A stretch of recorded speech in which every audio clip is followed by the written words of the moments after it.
We knew from almost the very first day that we wanted to make Prince of Persia an open world game. Simply because we really like giving the player sort of that authorship, that control over their experience.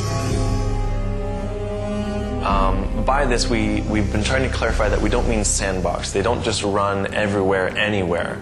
It's more like a network where they are traveling down these controlled paths, and then they get to intersections where they can then decide where they want to go. When you're in one node and you want to get to another node, there's a lot of different pathways in terms of how you get there. Do you go up and then over, or do you go down and then over, or do you go backwards and then, there's a lot of different pathways that the player can take. They have complete freedom to travel wherever they want, and they have freedom they'll make choices in the game that where they decide essentially what areas they're going to be trying to heal first. But at the same time, they still have a very controlled experience while they're doing it, a very Prince of Persia acrobatic experience where you're trying to get through a very specific path. With the new open world, one of the problems we were presented with very early was the idea of navigation, like how do you get around, how do you know where you're supposed to go? And so we came up with a system that we called the compass, which we have shown. It's one of Elika's magic powers, where she essentially sends a light out from her hand, and that light leads the way, and so the player follows that depending on where they want to go. So if ever you're lost in the world and you don't know where you're going, or you don't know how to get there, or you can't find the next acrobatic path that you need to take, Elika's compass power is a tool for the player to use to help them navigate through the world. One of the more exciting aspects of the new Prince of Persia is how we've had to try to fit a really epic linear story into an open world non-linear game. Each area has a different feel to it, each area has its own area of story, a different journey for the characters to go on, all contained within the main narrative.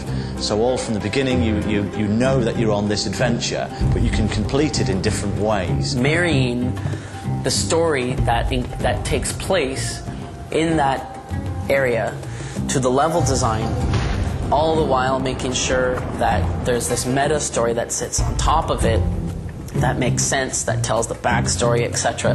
That was a big challenge. One of the new things that we've come up with is something we call on-demand dialogue. Why do you wear that scarf? It's lucky. I didn't think you believed in that sort of thing. I don't, but maybe it believes in me. This is where the player can essentially talk to Elika at any time. And with this system, we were able to give essentially optional narrative to the player. They can get background on things depending on where they are. They can talk to Elika and almost get hints for where they should go, what they should do in certain situations. There's a plate attached to that pillar over there. We can raise it if we fill that pond. It's a counterweight. The cranks control sluice gates that let the water flow to those control ponds. So it's like a hint system plus a background story narrative for a lot of exposition that the player essentially has at their fingertips that they can decide to go into or not. So, Princess. Will you stop calling me that?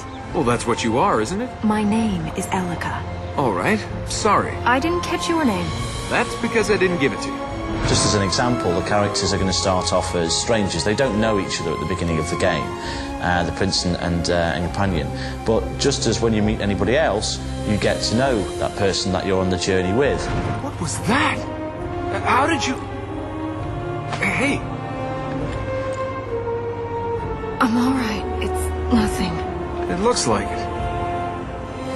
The fertile ground is pure now. It will stop Ahriman using its energy. So he's trapped? No. We must heal the other fertile grounds. Every aspect works towards that same vision, and so now when you're playing the game, you don't feel torn apart by different aspects of it. It really does. It just lets you be in the world and lets you run around in it. So I think the biggest reward for players that play the game is that they will feel completely immersed in it because everything in the game is pointing them into the game.